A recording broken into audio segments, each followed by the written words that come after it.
أعوذ بالله من الشيطان الرجيم بسم الله الرحمن الرحيم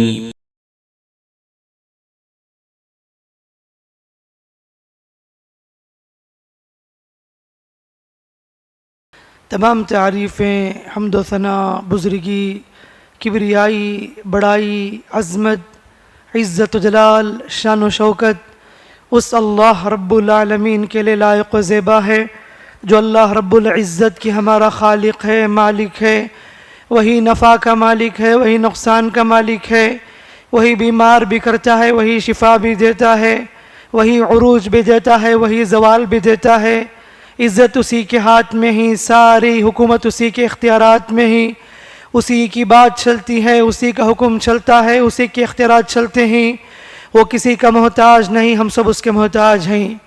درود و سلامتی ہو میرے اور آپ کے پیغمبر اسلام رحمت للعالمین سید للمرسلین خاتم النبیین محمد مصطفیٰ مجتبی صلی اللہ علیہ وسلم پر، جنہوں نے امت کے سامنے پاکیزہ شریعت پیش کیا، امت کے سامنے عقید توحید کو واضح کیا، شرک کے راستے سے روکا، جہنم کے راستے سے روکا، جنت تک پہنچنے کا راستہ بتایا. درود و سلامتی ہو محمد رسول اللہ صلی اللہ علیہ وسلم پر. معزز اسلامی بھائیوں اور پردہ نشین خواتین اسلام، خطبہ مسنونہ کے بعد سورہ یوسف کی ایک آیت تلاوت کی گئی. اللہ رب العالمین کا فرمان ہے وَمَا يُؤْمِنُ أَكْثَرُهُمْ بِاللَّهِ إِلَّا وَهُمْ مُشْرِكُونَ کہ بہت سے لوگ اپنے آپ کو ایمان والے کہتے ہیں، مومن کہتے ہیں، لیکن یاد رکھو وہ سب کے سب شرک میں مبتلا ہیں، حقیقت میں وہ مشرک ہیں. یہ آیت مفسرین کہتے ہیں یہ آیت مشرکین مکہ کے بارے میں نازل ہوئی، جن کا یہ عقیدہ تھا کہ اللہ تعالیٰ ہی ہمارا خالق ہے، اللہ ہی ہمارا رب ہے، اللہ ہی رزق دینے والا ہے، اللہ تبارک و تعالیٰ ہی ساری کائنات کو پیدا کرنے والا ہے. عقید ربوبیت میں اتنے مضبوط تھے، اتنے پکے تھے. ابو جہل پکا تھا عقید توحید میں، ربوبیت کے باب میں. ابو لہب ربوبیت کے باب میں. ابو جہل، عقبہ، ولید جیسے بڑے بڑے کٹر دشمن، بڑے بڑے کافر مانتے تھے کہ اللہ ہمارا رب ہے، مانتے تھے کہ کائنات کو اللہ نے پیدا کیا، مانتے تھے کہ روزی دینے والا اللہ تبارک و تعالیٰ ہے. ان کا عقیدہ بالکل مضبوط تھا، لیکن الوہیت کے معاملے میں وہ کہتے تھے اللہ کے سوا اور بھی معبود ہے. عبادت کی جب بات آتی اللہ کے سوا دوسروں کی بھی عبادت کرتے تھے. یہی وجہ ہے وہ کہتے تھے لبیک اللہم لبیک لبیک لا شریک لک لبیک. کہتے تھے اللہ ہم حاضر ہیں حج میں، اللہ ہم حاضر ہیں تیرے سوا کوئی شریک نہیں، الا تملک وما ملک، الا شریک لک مگر تیرے ساتھ ایک اور شریک بھی ہے اللہ.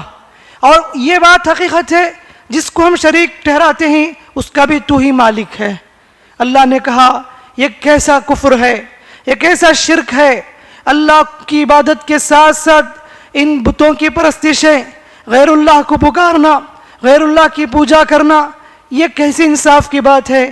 جو اللہ خالق ہے، جو اللہ رازق ہے، جس نے تمہیں زندگی بخشی، جس نے تمہیں سب کچھ عطا کیا، اسی اللہ کی ہی تمہیں عبادت کرنی چاہیے، لیکن تم اس اللہ کی بھی عبادت کرتے ہو. یہ کیسی انصاف کی بات ہے؟ میرے بھائیوں، یہ آیت مشرکین مکہ کے بارے میں مفسرین نے لکھا ہے، لیکن بدقسمتی سے جو آیتیں مشرکین مکہ کی تفسیر میں بات آتی ہے، آج کے دور کے نام کے مسلمانوں پر 100% پرفیکٹ فٹ ہو جاتی ہے. اللہ حفاظت کرے. نام کے مسلمان، خود کو اسلام مسلمان ہونے کا دعویٰ کرنے والے، خود کو مومن ہونے کا دعویٰ کرنے والے، خود کو پکے موحد بچانے والے، اللہ اور اس کے رسول پر ایمان رکھنے کا دعویٰ کرنے والے، لیکن اگر دیکھا جائے ان کی زندگی میں کس قدر شرک زیادہ ہیں. انہیں اس بات کا احساس بھی نہیں، جانے انجانے میں، شعور میں، غیر شعوری میں ہر طرح سے شرک داخل ہو چکی ہے. گھروں کے اندر شرک، دکانوں میں شرک، جسم میں شرک، خاندان میں شرک، ہر جگہ پر عقیدے کی خرابی پیدا ہو چکی ہے. یہ میں عام لوگوں کی بات نہیں، اچھے اچھے گھرانوں کی بات کر رہا ہوں، خود کو بڑے عقیدہ توحید کا دعویٰ کرنے والے، اور سمجھ لیتے ہیں اسلام صرف یہ ہے کہ آپ سینے پر ہاتھ مان لو تو بس آپ کامیاب ہو جاؤ گے. لیکن عقیدے کی بات کہیں، دل کے اندر جو شرک عقائد ہیں، کفر عقائد ہیں، اتنے گندے عقائد ہیں، اتنے برے خیالات ہیں، اتنے گندے سوچ ہیں، نعوذ باللہ.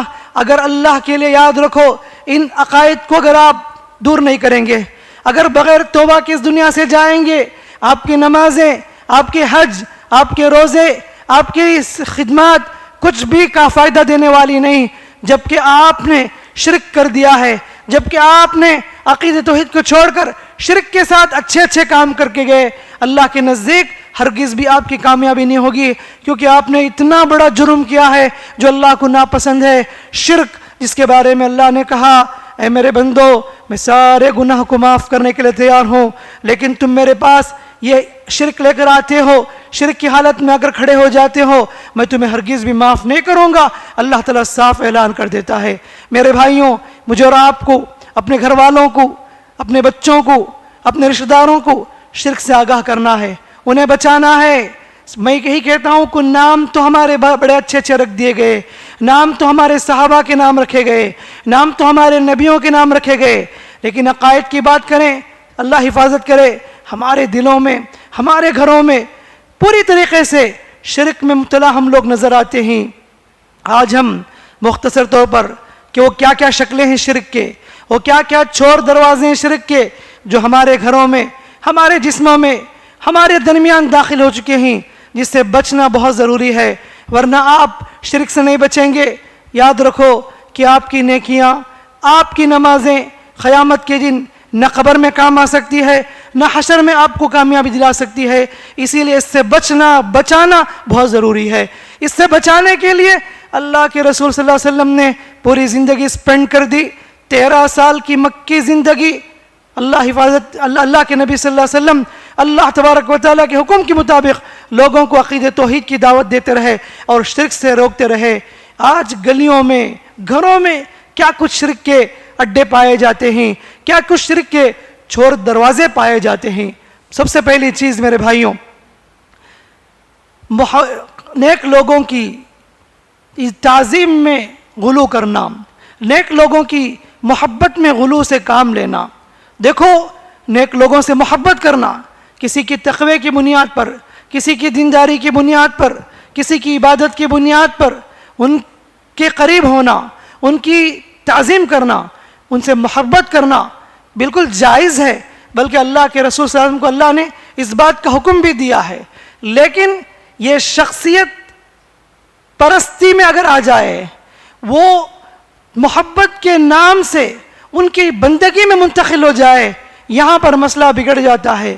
آج یہی ہو رہا ہے کہ کتنے ایسے لوگ ہیں جو علماء کی تعظیم میں بھی غلو کر جاتے ہیں، نیک لوگوں کی محبت میں بھی غلو کر جاتے ہیں. شریعت تو یہاں تک ہمیں تعلیم دیتی ہے، کوئی آدمی آتا ہے تو اس کی تعظیم میں لوگ کھڑے ہوتے ہیں، اس کی تعظیم میں کھڑے ہونے کی وجہ سے اسے چاہیے کہ اپنا ٹھکانہ جہنم میں بنا لے.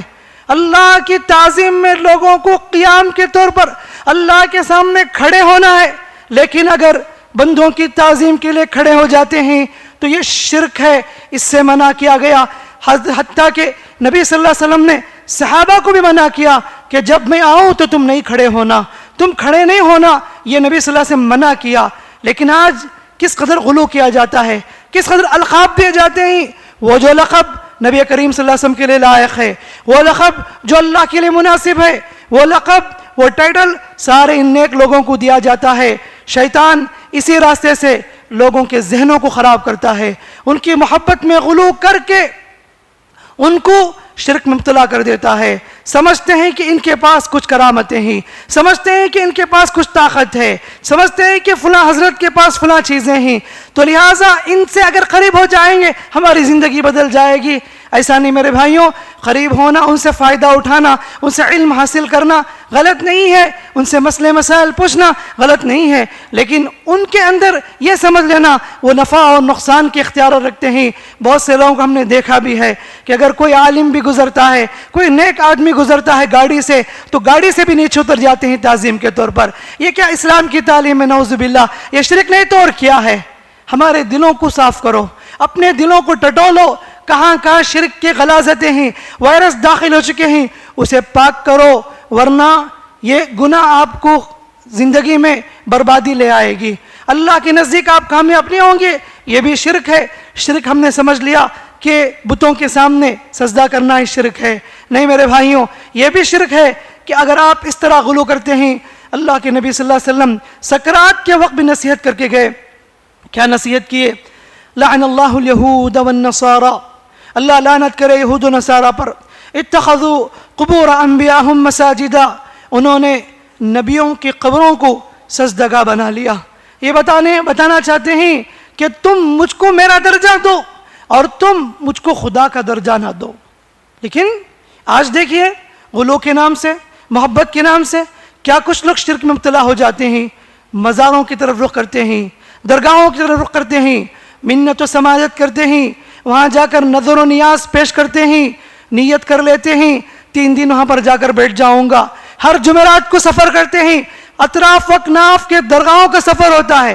ہماری بستی کے قریب کے درگاہوں میں بھی آج عصر کو دیکھیے آپ، خواتین کی کتنی بڑی تعداد اس جگہ رخ کرتی ہے اور یہ عقیدت رکھتی ہے وہاں پر حاضری دینے سے، ان سے مانگنے سے ہماری مراد پوری ہو جائے گی۔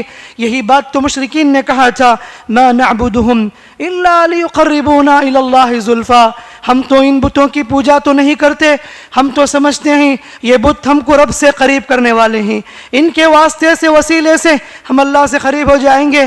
آج بھی جو مزار پرست، اولیاء پرست، پیر پرست، قبر پرست جو بھی لوگ ہیں وہ کہتے ہیں ہم تو ان کی عبادت نہیں کرتے، ہم تو ان کی عبادت بلکہ ان کے پاس اس لیے جا کے منت و سماجت کرتے ہیں، اللہ کے پاس ہمارے حق میں سفارش کریں گے وہ لوگ، اللہ کے پاس ہمارے حق میں سفارش کریں گے، اللہ ان کے وسیلے سے ہمیں معاف کر دے گا۔ ایک ایسا نفاق ہے، ایک ایسا منافقانہ کام ہے۔ نماز میں سورہ فاتحہ میں ہم پڑھتے ہیں ایاک نعبد و ایاک نستعین، اے رحمان، اے غفور، اے خالق، اے مالک، اے اللہ، ہم تیری ہی عبادت کرتے ہیں، تیری ہی عبادت کرتے ہیں، تجھ ہی سے مدد مانگتے ہیں۔ یہ ہمارا دعویٰ نماز میں تو ہوتا ہے، لیکن نماز کے باہر جب چلے جاتے ہیں، مسجد سے باہر چلے جاتے ہیں، شرک میں مبتلا ہو جاتے ہیں، یہ دعویٰ کرتے ہیں اللہ ہم تیری بھی عبادت کرتے ہیں۔ نماز میں کہتے ہیں اللہ ہم تیری ہی عبادت کرتے ہیں، مسجد سے باہر چلے جاتے ہیں کہتے ہیں اللہ ہم تیری بھی عبادت کرتے ہیں۔ میرے بھائیوں، اس طرح کے کاموں سے بچو، ڈراؤ، آگاہ کرو۔ آپ کی یہ دوستی، آپ کی یہ محبت دوستوں کے ساتھ، آپ ان کے شرک کو دیکھ کر خاموش رہتے ہیں، قیامت کے دن آپ کے دوست آپ کے گریبان پکڑنے والے ہیں۔ آپ نے اگر ان کو نہیں روکا شرک سے، اللہ کے پاس کہیں گے اللہ یہ ساتھ میرے ساتھ رہتا تھا لیکن کبھی اس نے مجھے نہیں بتایا، تو لہٰذا میں بھی ضروری سمجھتا ہوں آپ کے سامنے کھل کر واضح طور پر شرک کی صاف صاف باتیں رکھوں تاکہ لوگ اس سے رکیں۔ ہمارے مسلم محلے میں جھنڈے گاڑے جاتے ہیں، کیا کچھ پلیدے نعوذ باللہ پائے جاتے ہیں، تعظیم کی جاتی ہے، آثار پرستی کے نام سے لوگ کس قدر غلو میں مبتلا ہو جاتے ہیں۔ آثار پرستی جھنڈے کو تبرک سمجھ لینا، درخت کو تبرک سمجھ لینا، پتھر کو تبرک سمجھ لینا، ناریل کو تبرک سمجھ لینا، فلاں درخت کے پتے کو تبرک سمجھ لینا، ایسے بہت سے جگہوں میں پائے جاتے ہیں، بہت سے گھروں میں پائے جاتے ہیں کہ جب تک یہ چیز موجود ہے ہم لوگ سیف ہیں۔ یاد رکھو دنیا کا سارا پتھر، اس میں سے ایک پتھر جسے حجر اسود کہتے ہیں، جو پتھر کی جنت سے نازل ہوا، جنت سے اترا تھا، اس پتھر کے بارے میں ہمیں کیا عقیدہ دیا گیا؟ حضرت عمر رضی اللہ عنہ بآواز بلند طواف کرتے ہوئے پتھر کو خطاب کر کے کہا تھا واللہ انی لأعلم انک حجر۔ سارے لوگ سن رہے تھے یہ عقیدہ بتانے کے لیے، اللہ کی قسم اے پتھر بے شک تو پتھر ہے اور نہ تو نقصان کا اختیار رکھتا ہے اور تو نفع کا اختیار رکھتا ہے. میں اس لیے تجھے بوسہ دے رہا ہوں. میں نے میرے نبی صلی اللہ علیہ وسلم کو بوسہ دیتے ہوئے تجھے دیکھا تھا, میں اسی لیے تجھے بوسہ دے رہا ہوں. لیکن یاد رکھ تو نہ نفع کا مالک ہے نہ نقصان کا مالک ہے. جنت کا اترا پتھر نفع کا مالک نہیں ہو سکتا, جنت کا اترا پتھر نقصان کا مالک نہیں ہو سکتا. تو آج گھروں میں لٹکائے گئے پتھر, گھروں میں باندھے گئے کالے کپڑے, یہ ناریل, یہ فلاں چیزیں, اللہ حفاظت کرے کس قدر لوگ آج اس قدر برائی میں مبتلا ہو چکے ہیں. تعویذوں کی شکل میں آج ہمارے گھروں میں شرک داخل ہو چکے ہیں. بچے کے گلے میں تعویذ, کمر میں تعویذ, حاملہ عورت کے کمر میں تعویذ, حاملہ عورت کے اس حمل کی تکلیف کو کم کرنے کے لیے نعوذ باللہ بول کر تعویذ لکھا لے کر آتے ہیں اور سمجھتے ہیں کہ اس کو باندھ لینے سے حمل کی تکلیف کم ہو جائے گی. ایگزام میں کامیاب ہونا ہے, چلو اس کے لیے بھی تعویذ ہے. بچے کو رشتہ نہیں آتا ہے, چلو اس کے لیے بھی تعویذ ہے. نعوذ باللہ لوگوں کو جہنم کے راستے میں ڈال کر, لوگوں کا پیسہ لوٹ کر, بینک بیلنس جمع کر کے لوگوں کو بیوقوف بنا کر پیسہ لوٹنے کے علاوہ اور کچھ نہیں ہے. یہ ایسے جھوٹے عامل مکار فراڈ قسم کے لوگ, ایسے لوگ نعوذ باللہ دین کا سودا کرنے والے, دین کو بیچنے والے. اللہ کے رسول صلی اللہ علیہ وسلم نے کہہ دیا تھا من تعلق تمیمۃ فقد اشرک, جس نے بھی تعویذ لٹکایا اس نے شرک کیا. آج دیکھیے اچھے گھروں کی حالت, میں نے کتنے لوگوں کو دیکھا ہے, تعجب ہے ان لوگوں کو. پہلے صف کے مصلی تھے, وہ آتے بھی نماز کو ہی, لیکن ان کے گھر کے بچوں کی حالت کیا ہے؟ گلے میں تعویذ ہے, گلے میں تعویذ ہے, ہاتھ میں تعویذ ہے. اور کتنے معصوم بچے بیچارے 2 سال کے 3 سال کے, ایسے بچوں کو شرک میں مبتلا کرتے ہیں ماں باپ, جہنم میں خود ڈوبتے ہیں اور اپنے بچوں کو بھی جہنم کے لے جاتے ہیں. حالانکہ اللہ نے کہا قوا انفسکم اہلیکم نارا, خود کو جہنم سے بچاؤ, اپنے گھر والوں کو جہنم سے بچاؤ. لیکن یہاں تو جہنم سے کو لے جانے کے لیے راستہ تیار کیا جا رہا ہے. اللہ حفاظت کرے, اللہ ہدایت دے ایسے لوگوں کو. کیسے لوگ ہیں, تغرے لگائے جاتے ہیں. سوچئے آپ ہوٹل کو جائیے, دکانوں کو جائیے, ادھر سے لے کر ادھر تک پورے کے پورے دکانوں میں کتنے تغرے لگائے گئے ہیں. گولڈ کلر کے تغرے لگائے گئے ہیں, سلور کلر کے تغرے لگائے گئے ہیں, اس میں کچھ باکس کی شکل میں کچھ نمبر ڈالے گئے ہیں اور لوح قرآنی کے نام سے دکان میں بیچے بھی جاتے ہیں. حامیم توسین الف لام میم, یہ 6 نام رکھ کر اس کے رکھنے سے برکت ہوگی. ڈرا کے اندر رکھتے ہیں, اس میں رکھنے سے زیادہ کسٹمر آئیں گے, زیادہ ہماری جو چیزیں بکے گی. جب تک ہے برکت آئے گی, اور جب تک یہ چیزیں کسی کی نظر نہیں لگے گی. اور فلاں مزار کی تصویر رکھ کر سمجھا جاتا ہے کہ فلاں مزار کے بابا کی تصویر رکھنے سے ہماری دکانیں برکت ہوگی, فلاں بابا کی تصویر رکھنے سے ہمارے گھر میں برکت ہوگی, کوئی نقصان نہیں ہوگا, کسی کی نظر نہیں لگے گی. ایسی ساری چیزیں کون کرنے والے؟ یہ لوگ جو نان مسلم ہیں, جو اپنے آپ کو پکے مشرک کہنے والے ہیں, وہ لوگ کرنے والے. لیکن بدقسمتی سے ہمارے گھروں میں, اچھے گھروں میں یہ ساری برائیاں, یہ وائرس, یہ غلاظت داخل ہو چکی ہے. اسی لیے میرے بھائیوں, ہم یہی کہیں گے, وہ قرآنی تعویذ ہو یا غیر قرآنی ہو, اس سے بچیں, لوگوں کو بچائیں, آگاہ کریں. نہ پتھر آپ کو نفع دے سکتا, نہ کالی ڈوری آپ کو نفع دے سکتی ہے.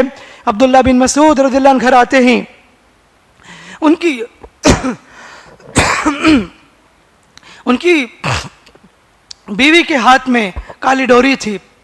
انہوں نے پوچھا یہ کیا بات ہے؟ تو کہا کہ مجھے آنکھ میں تکلیف تھی, فلاں شخص نے مجھے یہ دھاگا دیا, اگر اس کو باندھیں گے تو میری آنکھ کی تکلیف دور ہو جائے گی. تو انہوں نے کہا کہ جانتی ہو کیا چیز ہے؟ شیطان تمہارے آنکھوں میں کچوکا دے رہا تھا, تمہیں عقیدے میں بگاڑ پیدا کرنے کے لیے. عبداللہ بن مسعود جیسے شخص کے گھر میں یہ شرک, فوراً نے کاٹ کے پھینک دیا, نکال دیا کہ ہرگز بھی ایسا نہیں ہو سکتا کہ ہمارے گھر میں ایسی برائی, ایسے شرک کی چیزیں ہرگز بھی نہیں ہو سکتی. میرے بھائیوں, آج بھی اپنے گھروں میں اللہ کے واسطے میں آپ کو بچا رہا ہوں, بتا رہا ہوں, جہنم سے بچنے کی تاکید کر رہا ہوں. جمعہ کے بعد یہیں پر فیصلہ کیجئے. اگر آپ نے اب تک غلطی کی ہے, توبہ کریں, رجوع کریں, معافی مانگے, اپنے گھر والوں کو سمجھائے, عورتوں کو سمجھائے, اس لیے کہ زیادہ تر شرک عورتوں کے اندر آسانی سے داخل ہو جاتی ہے. تو لہٰذا اپنے معصوموں کے گلوں میں جو تعویذیں ہیں اسے نکال کر پھینکیے, کاٹ کر باہر پھینکیے. اپنے گھروں میں موجود تغروں کو نکال کر باہر پھینک دیجئے, اور اپنے گھروں کے کونے میں لال کپڑے, ہرے کپڑے, جو کچھ رکھے گئے سب کو نکال کر پھینک دیجئے. قسم سے کہتا ہوں آپ کا گھر سکون کا گھر ہو جائے گا.